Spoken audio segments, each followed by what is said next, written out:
Look Outside is a game that is quite hard to describe. It is a turn-based, party-based RPG, sure, but it is also a classic survival horror, and also a survival game in some ways. Neither its narrative nor gameplay flow are strictly linear, and the only thing that is certain is that in 15 in-game days the playthrough will end.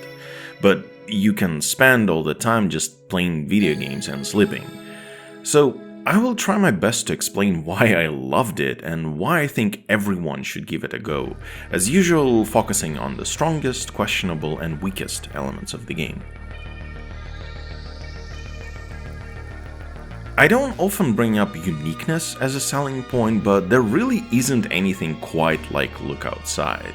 The crazy mix of genres is possibly the closest to the classic survival horror progenitor Sweet Home that we have ever got. Look Outside isn't quite as much puzzle solving and adventure focused, it is more interested in the RPG combat mechanics, but still, if you like classic survival horror, this game will be checking a lot of boxes for you. Especially since the mechanics are so well thought out.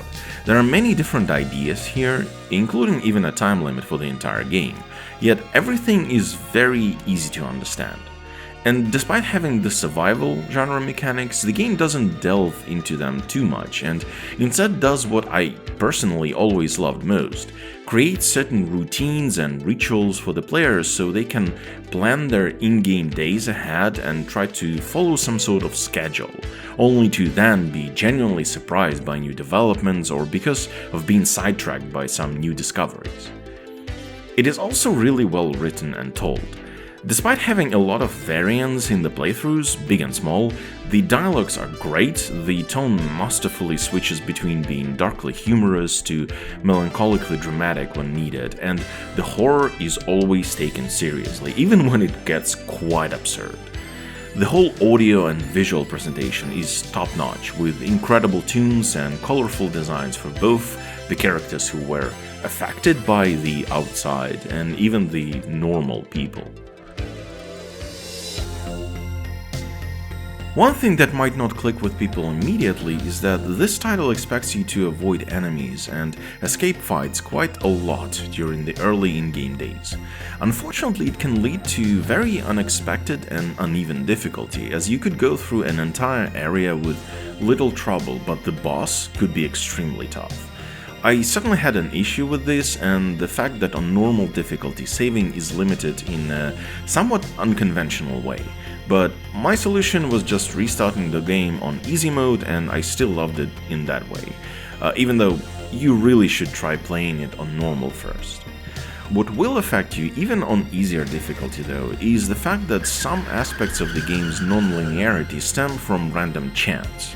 Most notably, some of the random events that can happen while you're spending time at home can be very beneficial, but whether they happen or not is seemingly completely random, to the point where I'm not sure if it can make someone's playthrough more frustrating than it could be otherwise. The only things that I have real problem with are technical issues. Some occasional bugs remain in the game even after a lot of patches. The audio balancing is completely all over the place, and a few sounds in the game are horribly loud for no reason. And the nature of the game being an RPG Maker title also means that it has certain limitations in terms of game's resolution and platforms it can work on. I can hardly blame the developers for the latter, given that it's a very tiny team and that they're doing incredible things with the engine anyway, but it's just a shame that there is no good modern approach to 2D and other pre-rendered elements that could scale as easily as 3D geometry can. Look Outside is memorable, stylish, varied, creative, and super fun. There really is nothing quite like it, and I'm not sure I'm doing a good job explaining why everyone should play it, but you really should play it. It is incredible.